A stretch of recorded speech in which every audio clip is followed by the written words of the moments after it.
5 foods that can actually help fight cancer. And the first food we're going to actually talk about is something that might be a little controversial, but it's actually supported by science, and that is that some dairy products, and I'm going to talk about 2 of them, might have the possibility to help fight cancer and help burn body fat all at the same time. We all have DNA in our body. When your DNA is damaged, it's called a mutation. What does mutation set you up for? Cancer. So protecting your DNA with an antioxidant property of curcumin found in is actually another benefit. The gingerol also directly groom the health of the lining of the blood vessels, the endothelial. They also directly help vascular health, get better blood flow. Better blood flow, better heart function. Better blood flow, better brain function. What about prevention? What are foods that can prevent cancer? Well, it turns out that 2 apples a day actually can lower the rate of lung cancer and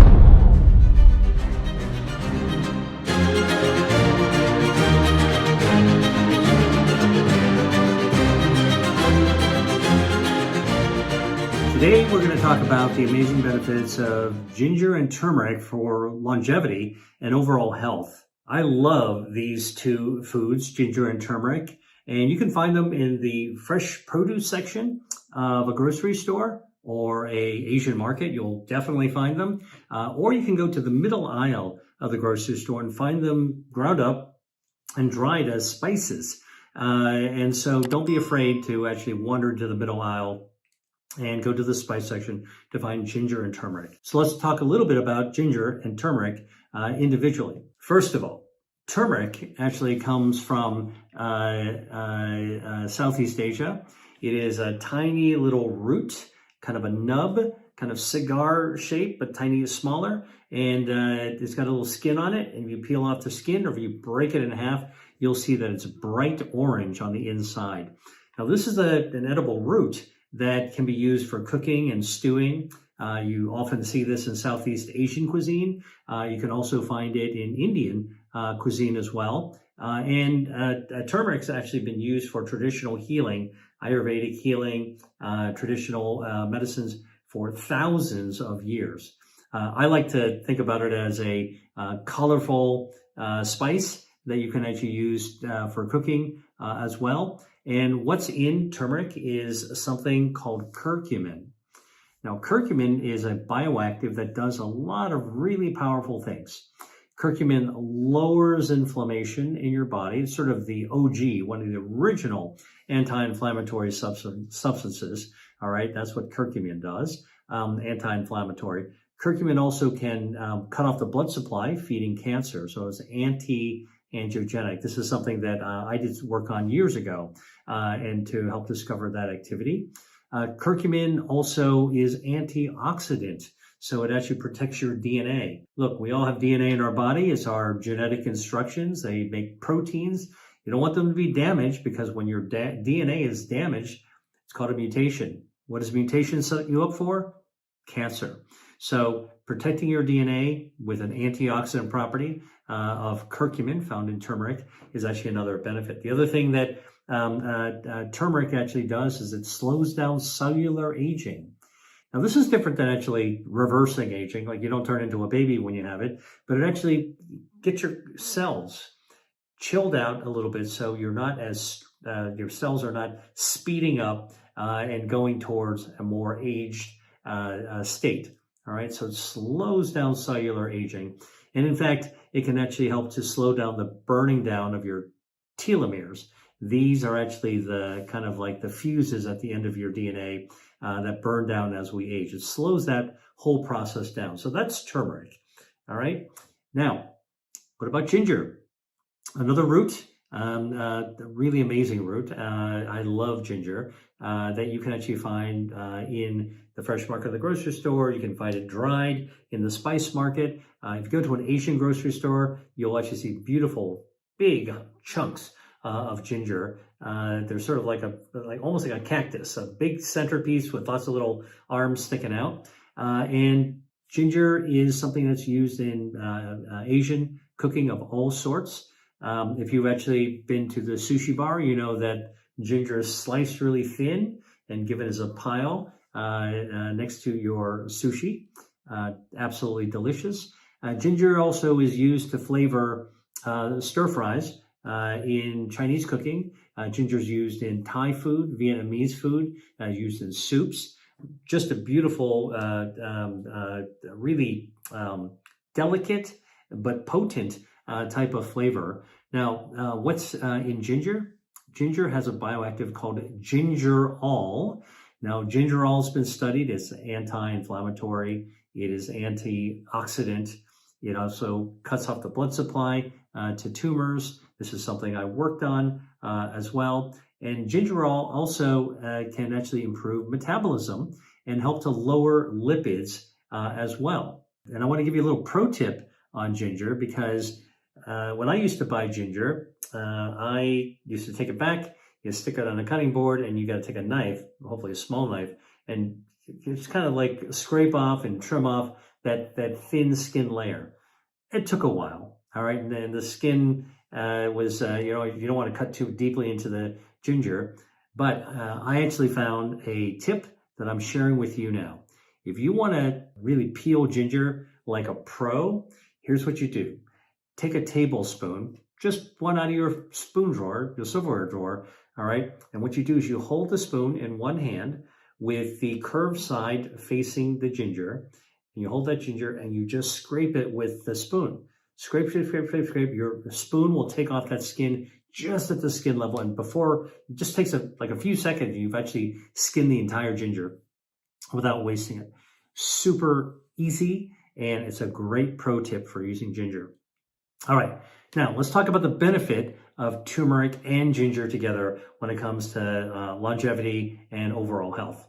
One of the things that this combination of turmeric and ginger that I think would be really good for is joint health.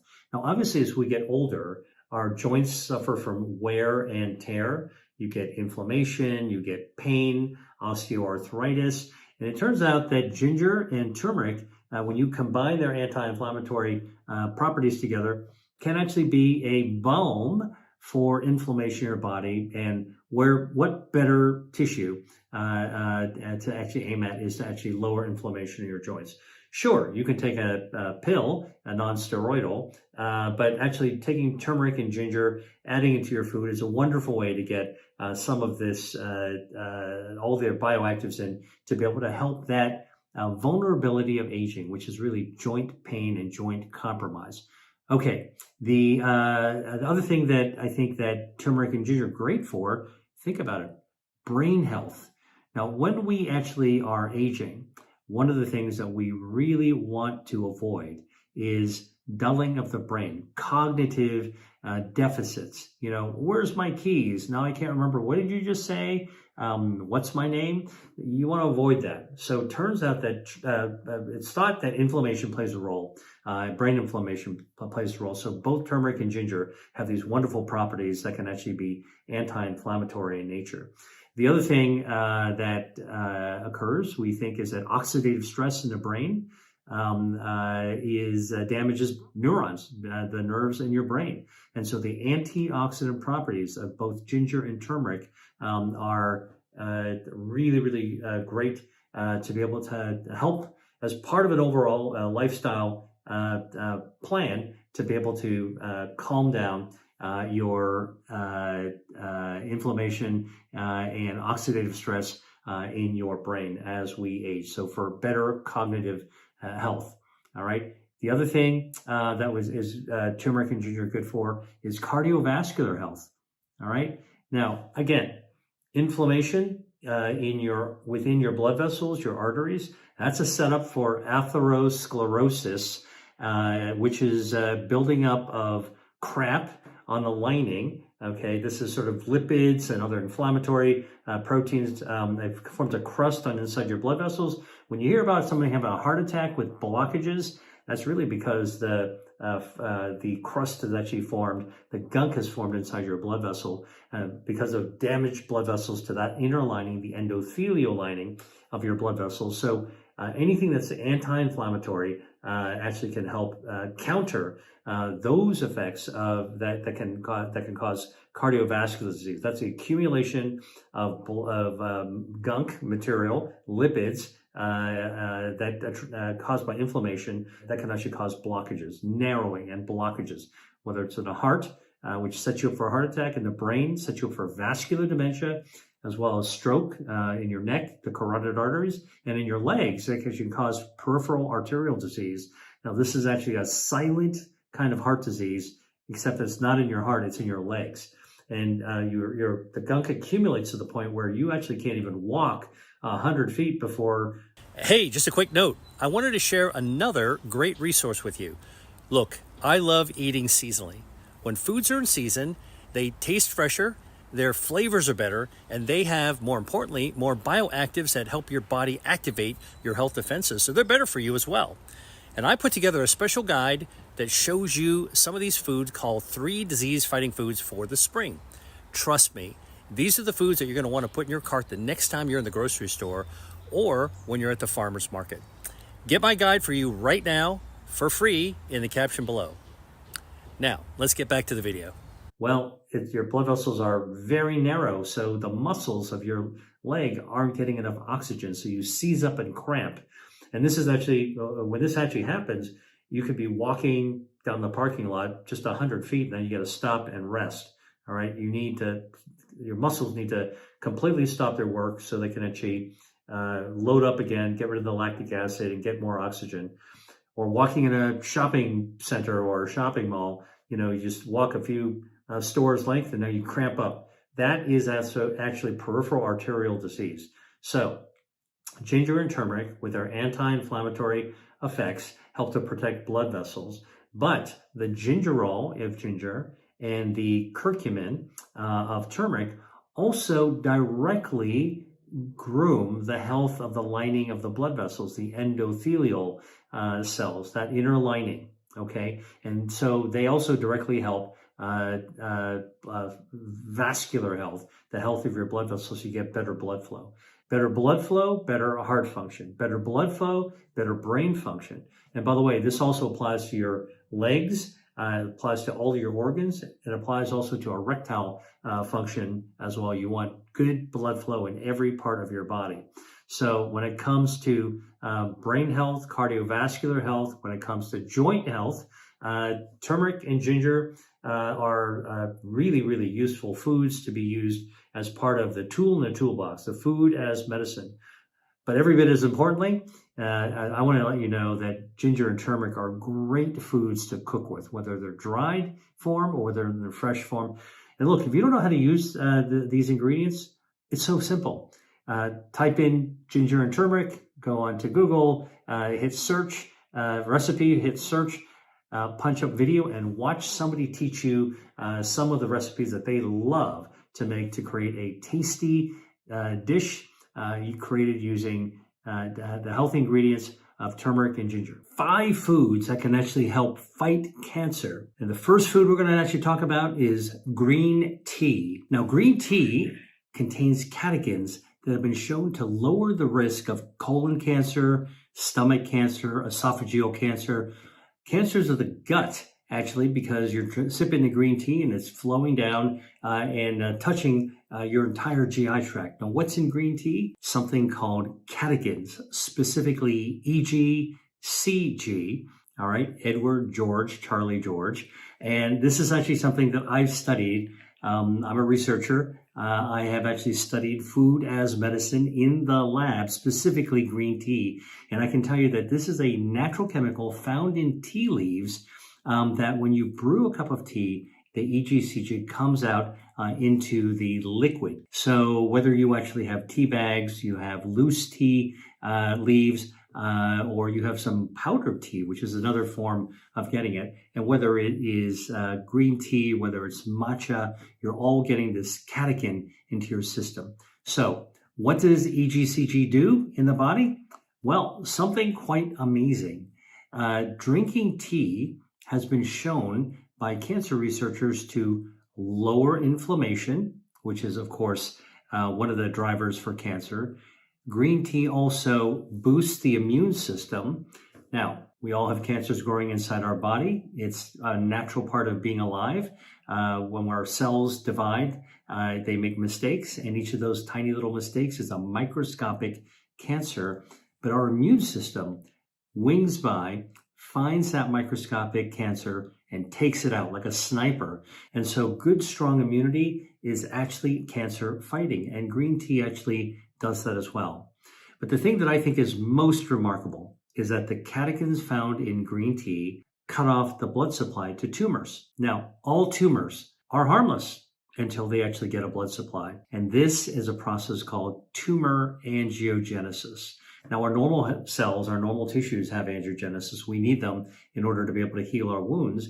But tumors hijack this process, okay? And they actually feed themselves to get oxygen and nutrients. And when a cancer actually does that, that is actually what allows tumors to actually grow wildly.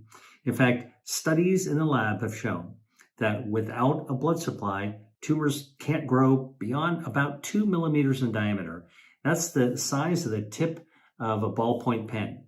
But the moment blood vessels can actually grow up and touch that tumor and feed it, that tumor can grow 16,000 times in just 2 weeks' time. All right. So angiogenesis, which is normal for healing, good for our body, when tumors hijack it, the oxygen and nutrients allow the cancer to explode in growth. So tea containing the catechins cuts off the blood supply, prevents tumor angiogenesis, and that is one of the most powerful and important ways that green tea can actually be beneficial. Now, I like to drink green tea every day. In fact, I have a cup of it right here. Walk to walk, and I find it really relaxing. I drink green tea all throughout the day, especially in the evening. But green tea actually is something that goes back tens of thousands of years. If you look at Asia, tea plants naturally grew there, and they are hand-picked. They are dried under the sun. They are lightly roasted over fire, and then the process takes off in order to be able to convert them into different types of tea. You mix them with jasmine flowers for jasmine tea. You grind it into a powder to make matcha. You roast it deeper in order to be able to create black teas, which are also beneficial for your health, by the way. Not just green, but black is also good. Somewhere in between is oolong tea, which is kind of a medium tea. And then you can ferment tea. It's called pu'er, beautiful tea. But let's stick with green tea for a second. Green tea has these anti-cancer benefits. So one of the questions is how do you actually make the green tea, and how much should you drink? Well, listen, I like using loose leaf tea. You can actually brew it in a pot with hot water. Don't ever drink a tea with boiling water you just put in there. That scalding liquid has been shown to increase the risk of cancer because you're injuring the esophagus. So do not do that. Let the tea cool down. And actually, it takes that time of cooling down to also steep out the catechins. That's a little tip for you. And if you're using a tea bag, you want to dunk the tea bag, all right, in order to be able to shake out those catechins into the liquid. When it actually is cool enough to be able to sip comfortably, then sip it. 2 to 3 cups of tea a day actually has been shown to be beneficial for many different types of conditions. But the most important thing that I like is that it tastes great and it's actually relaxing, okay? Next food we're going to talk about is Brassica. Brassica is a type of vegetable. It's a group of vegetables and contains broccoli, cauliflower, bok choy. It's a green vegetable that you can saute, common in many different types of cultures. You find it in Mediterranean, you find it in Asia. And what's actually in these Brassica vegetables are sulforaphanes. These are another natural chemical. And these sulforaphanes, what do? They boost the immune system, right? Good, strong immune system, knocks out microscopic cancers, also lowers inflammation. Inflammation is like the gasoline on a fire, making the cancer grow hotter and faster. When you actually calm inflammation, you're putting out the fire. All right. And actually that is very helpful when you want to fight cancer. The other thing that the Brassica does, it actually contains the sulforaphanes that actually are anti-angiogenic. They starve the cancer by cutting off the blood supply.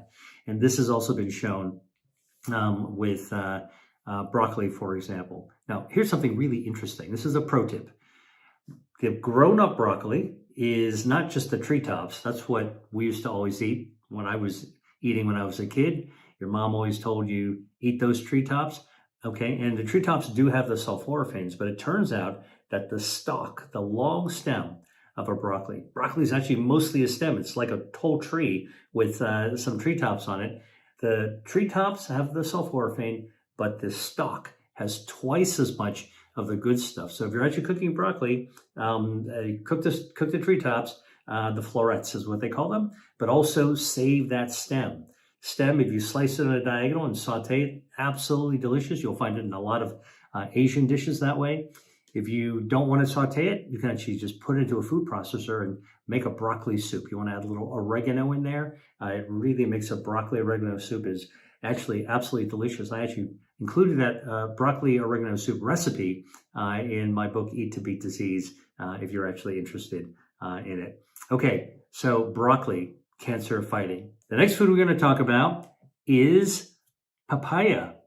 Now, most people don't think about papaya as a cancer-fighting food, but this is actually sort of an oblong football-sized and kind of oval-shaped fruit, tropical. When you cut it open, when it's ripe, it's actually bright orange inside with little black seeds. You scoop out the seeds, and the flesh, when it's ripe, is absolutely delicious. You can just eat it up with a spoon, slice it up, put it onto a plate, and just have it for breakfast, have it after dinner for a dessert.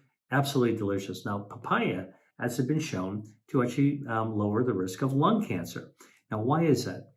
Well, that red color in papaya contains carotenoids, something called beta-cryptoxanthin and beta-carotene. And these actually are also anti-inflammatory, and you guessed it by now, you get the drift, it's actually anti-angiogenic as well.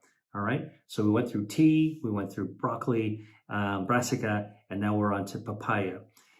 I love to have papaya for breakfast. It's a great way to get some fruit. It's not very sweet, which is an advantage if you need to watch the amount of sugar you eat. And speaking of sugar, sugar and fruit is perfectly fine for most people. All right, don't eat too much of it. Eat a reasonable amount of it. And the whole fruit is always going to be easier on your metabolism because it has less sugar in it than having the juice. So I always recommend having papaya fruit as opposed to papaya juice if you're going to actually enjoy papaya.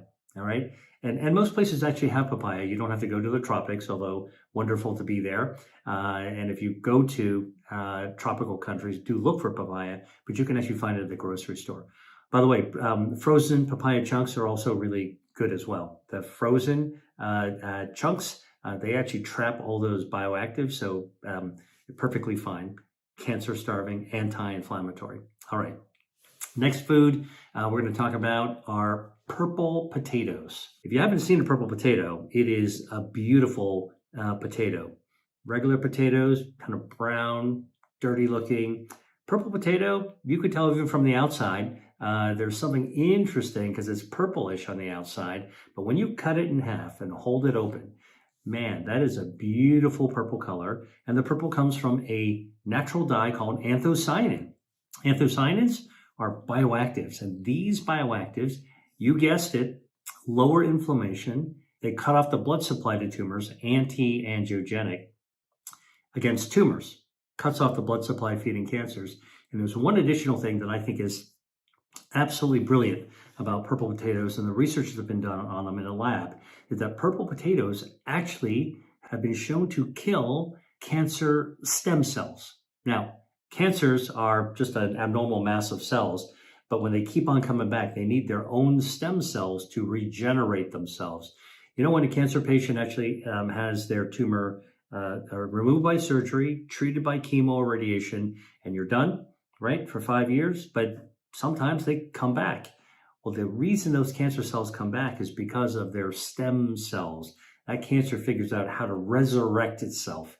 And so purple potatoes actually have been shown to kill colon cancer stem cells. What an amazing thing. Plus, a beautiful food to boot. Now, by the way, if you actually cook purple potatoes, steam them, saute them, bake them, do it however you like. You can make a purple potato soup. I have a recipe for purple potato gnocchi in my first book. Absolutely beautiful. If you want to actually make it even better for your gut microbiome, all right, because there's fiber in potato, you actually put it in the fridge, turns into resistant starch, easier to digest, and also helps your gut microbiome become healthier. So purple potatoes, check them out. Hey, just a quick note. I wanted to share another great resource with you. Look, I love eating seasonally.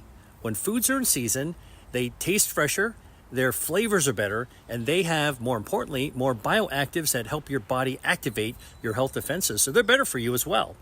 And I put together a special guide that shows you some of these foods called 3 disease-fighting foods for the spring. Trust me, these are the foods that you're going to want to put in your cart the next time you're in the grocery store or when you're at the farmer's market. Get my guide for you right now for free in the caption below. Now, let's get back to the video. All right, let's talk about next food. We're going to talk about pomegranates. Speaking about purplish, reddish foods, the pomegranate, also a tropical fruit, although you can find them in most grocery stores now. They are kind of like a big apple with a thick skin and a little bit of a crown at the very top. They're heavy. And you know why they're heavy? Because they're filled with seeds that around every seed is a little bit of liquid, and that's pomegranate juice. Now, these seeds and pomegranate juice are packed with bioactives. These are naturally occurring chemicals that give foods their biological punch. Okay, this is what you eat to beat disease. Are these foods with these bioactives? And in pomegranate, they're called elagitannins. Now, elagitannins also help to give the bite, the kind of acidity, and also contribute to the color of the pomegranate. You want to be careful when you actually eat and work with pomegranate, because that dye around the seeds will stain your clothes if you're not careful. All right, but absolutely delicious. You know, by the way, each seed looks like a little ruby, beautiful red color. You ever see pomegranate in salad? I had a Syrian salad the other day called fattoush, and it had little pomegranate seeds in it. So when you're eating the salad, you bite into it, these little fruity rubies, and an explosion of sweet flavor and juice. Absolutely delicious. Okay, so what do elagitannins do? Well, they do a couple of things. Pomegranate elagitannins have been shown to cut off the blood supply to tumors, all right, starve cancer, anti-angiogenic, and in fact, clinical studies have even been done in men with prostate cancer showing that pomegranate juice can actually slow down the rise of PSA. Now, if you don't know, PSA is a blood marker that goes up when you have prostate cancer. And for men who are actually having their PSA go up, having pomegranate juice pretty much kept them at a cruising altitude so they wouldn't actually keep rising. Pretty amazing, right? So what do we think actually is going on? Well, it turns out elagitannins are anti-angiogenic. They cut off the blood supply to cancer. And in the case of prostate cancer, would make the prostate cancer make it harder for them to actually grow and become more aggressive. Hence, we think this is actually why the PSA actually is able to be leveled off. Now, the other thing that pomegranate juice does, which is really amazing, is that the elagitannins, which you eat, trickles down your gut, goes down to your lower gut, your colon, and it stimulates your colon to produce natural mucus, right? We think about mucus normally in the upper throat, back of the mouth, right? If you want to actually have spit, right? But mucus is all throughout our GI tract, all throughout our intestines, and in the colon. When your colon secretes mucin, it helps a natural, healthy gut bacteria called Akkermansia muciniphila. Some people say mucinophilia, wrong. Akkermansia muciniphila. This is one of your best friends of gut bacteria, because Akkermansia And when it comes to cancer, talks to your immune system, makes your immune system a lot beefier and stronger in the battle against cancer. So here's pomegranate with pomegranate juice with tannins that actually lower inflammation. They starve cancer by cutting off the blood supply. They help nurture your gut microbiome, including an organism, Akkermansia muciniphila, that actually talks to your immune system and helps your immune system pounce and get rid of cancer. All right? 5 foods that actually help fight cancer. Let's go through them. Green tea, Brassica, these like broccoli, papaya, purple potatoes, and pomegranate. Hi there. If you enjoyed watching this video, I know you'll love the next one. Stay here and check it out, and I'll see you there.